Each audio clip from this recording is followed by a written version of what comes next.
Alors vous le voyez sûrement, le nouveau projet d'aujourd'hui va concerner un tonneau que j'ai récupéré, qui est dans un drôle d'état. Je vais donc essayer de retaper un peu pour en faire un objet utile et joli à la fois.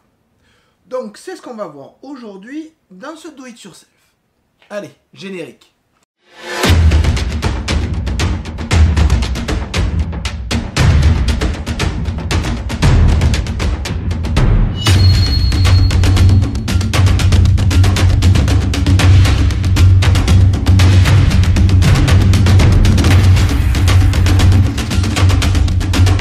Alors vous le voyez, mon tonneau n'est plus là-bas et j'ai commencé déjà l'étape d'après. Puisque je veux peindre mes barreaux en noir et que j'ai pas envie de me casser la tête, j'ai pris une bombe noire, comme ça je pourrais bomber, mais évidemment comme j'ai pas envie de peindre ce bois que je viens tout juste de rendre à son aspect à peu près naturel, bien évidemment je vais masquer toute la partie que je veux pas peindre. Donc maintenant, prochaine étape, une étape de masquage, ce qui permettra de vérifier, vous voyez, qu'il ne reste pas des petits morceaux de colle par-ci par-là. Et une fois que tout sera bien masqué, je ferai la peinture de ces parties métalliques.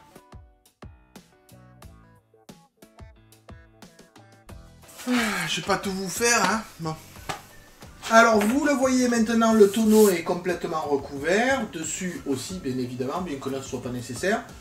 Je vais pouvoir passer la peinture. Avant de passer la peinture, je vais passer un petit coup d'acétone pour dégraisser le métal, même si, vu qu'il a été posé, il ne devrait pas y avoir beaucoup de soucis. Mais je préfère être sûr, quitte à le faire, autant le faire correctement. Je rappelle que pour la peinture, il vaut mieux 2 couches fines qu'une couche épaisse. Donc je vais y aller de façon très légère pour être sûr de ne pas avoir de surépaisseur. Et là, mon tonneau sera fini. Maintenant qu'il sera bien propre, j'aurai plus qu'à le découper pour mettre les portes et faire l'aménagement intérieur, mais c'est ça, on verra ça après.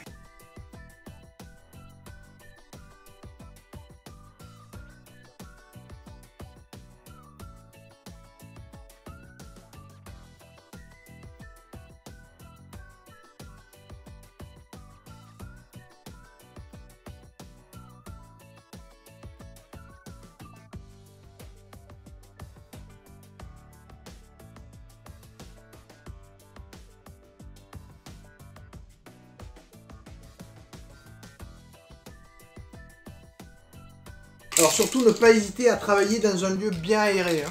Comme un garage ouvert des deux côtés, c'est mieux. Et pensez à vider la buse. Alors je laisse sécher et je reviens pour la deuxième couche. La deuxième couche, un quart d'heure. Donc je vous dis à dans un quart d'heure. Enfin non, à tout de suite, mais ça fera un quart d'heure. Minimum, je vais peut-être attendre une demi-heure. Alors ça y est, j'ai fait mes 2 couches de peinture. Vous voyez que j'ai commencé à enlever parce que j'étais curieux de voir le résultat. Donc maintenant, étape d'après, on enlève les scotch et je commence à tracer la porte pour pouvoir la découper dans mon tonneau. Donc je veux une double porte pour que quand ça s'ouvre, ça prenne pas trop de place. Je vais considérer que ça sera le système qui me permettra de servir de poignée. Donc je vais avoir une porte qui se terminera, une porte là, donc j'aurai 2 portes là. Pour pouvoir ouvrir ma porte, j'ai acheté des charnières. Alors vous voyez, j'ai pris des charnières très simples parce que je pense qu'en fait il faudra que je les torde un peu pour qu'elles suivent la courbure du tonneau et pouvoir ouvrir sans aucun souci. Mais d'abord, ce petit moment satisfaisant où on enlève les scotch et on voit le bois qui apparaît.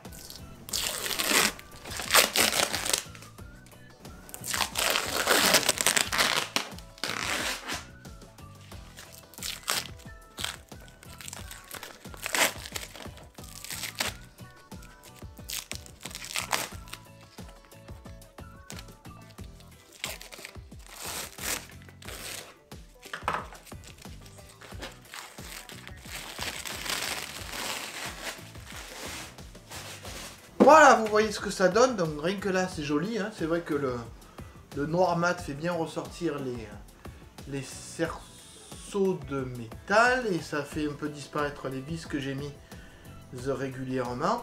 Donc maintenant, tracer et découper pour commencer à faire les portes. Alors avec différents essais, on le voit un peu qui flotte, j'ai décidé de commencer à couper à la meuleuse pour faire le trait de découpe et de finir la découpe avec une scie sauteuse ou avec le Fein multifonction.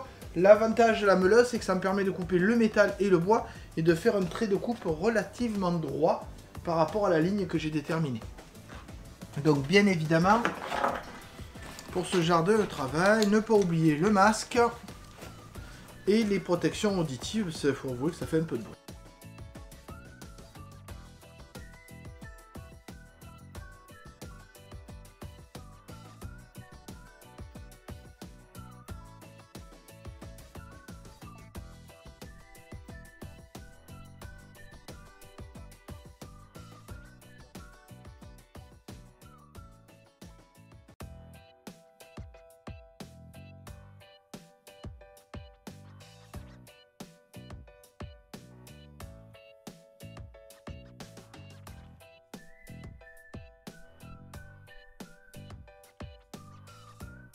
Ça y est, c'est découpé. Bon, il faudra que je ponce un peu, que je refasse droit, etc. C'est pas très grave. Par contre, ce à quoi il faut bien penser, c'est effectivement, dès que vous avez découpé, les lattes sont plus en contrainte. Donc celles qui ne sont pas attachées par des clous ont tendance à partir. Donc là, il va falloir que je reperce. Et que je remette un clou ici. Ici, par exemple, ici, pour ce tout petit bout de latte là. Voilà, ici, pour pouvoir le remettre correctement ici. Voilà, mais et dans le bon sens de préférence. Voilà. Donc un peu de colle, un serre-joint, 2 vis et on n'en parle plus. Donc prochaine étape, la mise en place. D'abord, le fait de fixer, de consolider les lattes qui sont ici pour être sûr qu'elles ne s'en vont pas. Voilà, vous voyez. Clac, clac, clac, clac. Ça, et après, mise en place des charnières, bien évidemment. Ça, je sais pas encore comment non plus. Alors voilà, nous nous retrouvons maintenant avec cette caméra de précision pour voir comment je peux installer des charnières. Donc je rappelle que ce sont des charnières plates, c'est-à-dire des charnières basiques, hein, toutes simples, comme ça, qui s'ouvrent comme ça. Donc il faut le prendre en compte, bien évidemment, que ici, l'écart ne sera pas le même entre en haut et en bas.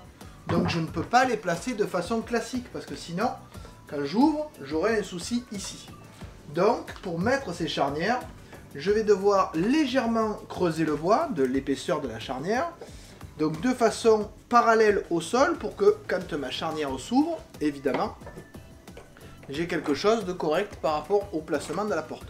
Donc je vais creuser pour mes 2 charnières. Une fois que j'aurai creusé, je vais l'installer ici, et après je mettrai la porte en place, porte que j'ai réparée, puisque en coupant ça tenait plus, donc porte que j'ai réparée, que j'ai reconsolidée, et que je vais pouvoir fixer ici, et après évidemment poncer ici pour faire un peu propre, ici, et après on passera à l'aménagement intérieur du tonneau. Mais pour l'instant, les charnières.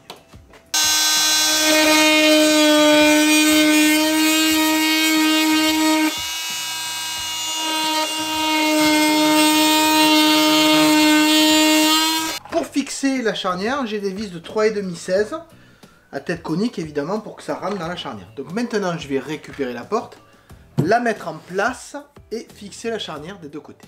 On voit que j'avais mis de la colle polyuréthane expansée justement pour combler les espaces et que j'ai rajouté des vis aussi.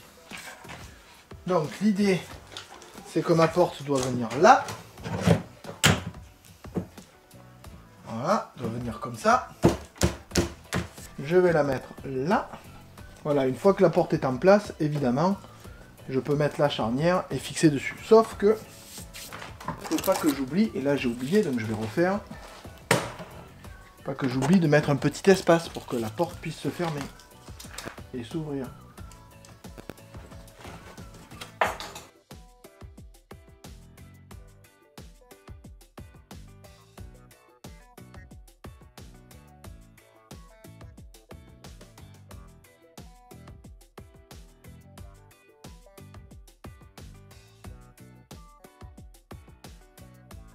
Voilà, donc pensez à ce que la charnière soit à peu près au milieu. Donc je vais voir si je peux un peu rapprocher la charnière du... Comme là, un peu rapprocher la charnière de l'intérieur. Hein, en gardant le même... Et là je peux pas parce que par exemple j'ai trop d'espace. Là, trop d'espace. Par contre là peut-être, vu que déjà il y a tout ça d'espace, peut-être que là je pourrais fixer celle-là et celle-là. On va essayer. Alors ça y est, c'est ouvert, donc j'ai ça à couper, un coup de meuleuse et ce sera vite fait. Et vous le voyez, j'ai à nettoyer l'intérieur, parce qu'effectivement, il y a la couleur du de vin qui est jolie, que je vais essayer de garder avec un vernis brillant pour faire ressortir, mais il y a quand même pas mal de petits morceaux, de débris, etc. Donc je vais nettoyer tout ça avec une brosse métallique, et après je vais pouvoir commencer à couper le morceau de planche que je vais mettre ici. Mais pour nettoyer, protection, masque et protection auditive.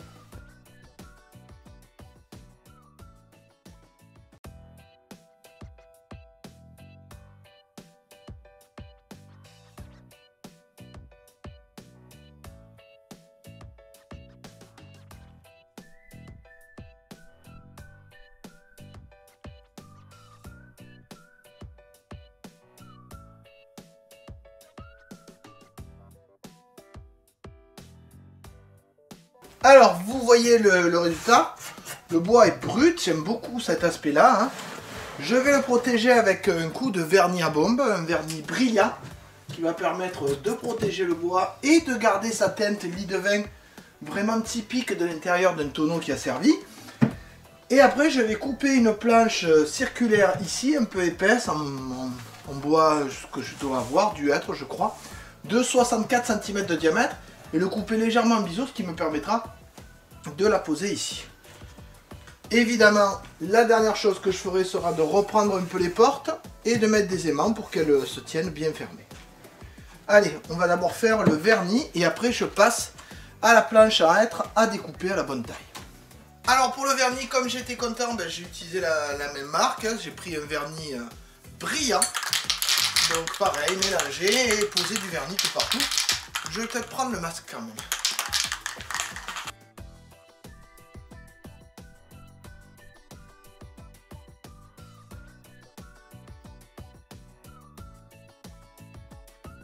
Et voilà. Bien, alors le tonneau c'est fait, il me reste à faire une dernière chose, c'est la planche que je vais mettre à l'intérieur. Donc là j'ai un morceau de bois qui a une jolie couleur, qui prendra bien la teinte, surtout qui est bien épais et qui pourra résister au poids des bouteilles que je vais mettre à l'intérieur. Bon, elles ne sont pas si nombreuses, mais quand même, donc je veux quelque chose et comme ça je peux profiter.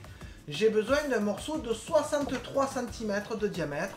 À l'endroit où je veux poser ma planche, j'ai vu 63 cm de diamètre. Le problème, c'est que cette planche ne fait que 60 cm. Donc je vais déjà couper à 65, calculer le rajout que cela me ferait, coller ce rajout, et après je pourrais couper un cercle de 63 cm avec un bord légèrement en biais pour que ça puisse s'incruster dans le tonneau sans que j'ai besoin de fixer avec des vis supplémentaires ou de la colle. Donc ça sera juste mis en force dans le tonneau et ça tiendra comme ça, normalement largement suffisant.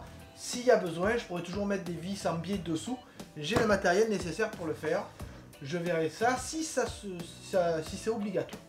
Bon, donc maintenant, première chose, couper ce panneau à 65 cm, rajouter le morceau qu'il me faut pour faire ce cercle de 65 cm, couper le cercle de 65 cm, le couper en biais, le mettre, fixer, teinter, protéger, mettre les roulettes, finir les portes, découper tout ce qui... Bon, pas tout de suite, mais déjà une chose à la fois.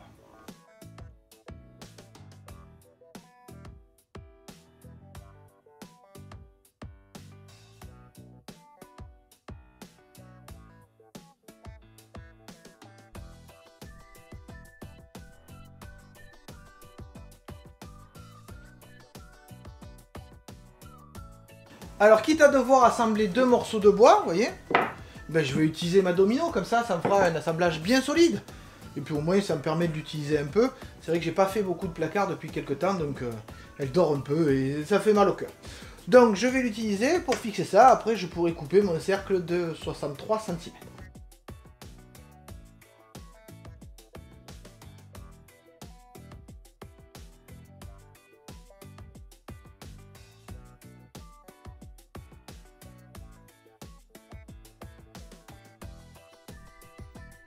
Alors vous remarquez que pour l'espacement, je me suis basé sur les butées ici, ce qui est quand même très pratique puisqu'on n'a pas à mesurer. Il suffit d'utiliser la butée comme écart et ça fonctionne. Bien, ça y est, ma planche est assemblée. Donc maintenant, je vais la découper avec un léger biais. Pour avoir ce léger biais, j'ai réglé la plaque, la sole de ma scie sauteuse avec ce petit outil, un inclinomètre qui me permet de régler l'inclinaison. Je l'ai mise aux alentours de 5 degrés. Donc maintenant, je vais pouvoir couper ma planche pour qu'elle puisse rentrer à l'intérieur du tonneau.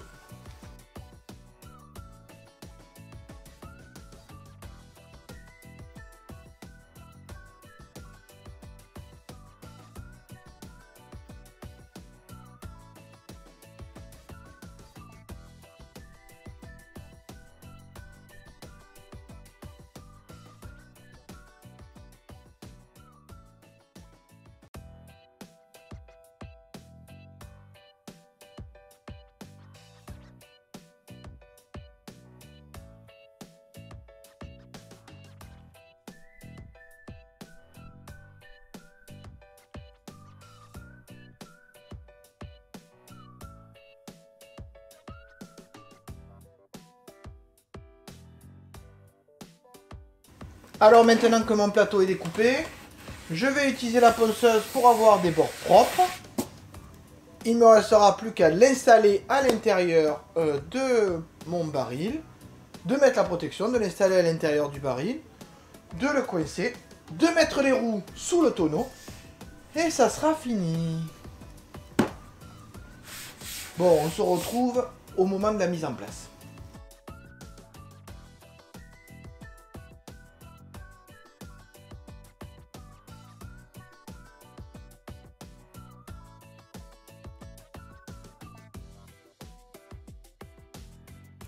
Bien, vous le voyez, le tonneau est terminé, notamment, voilà, avec la planche que j'ai mise à l'intérieur.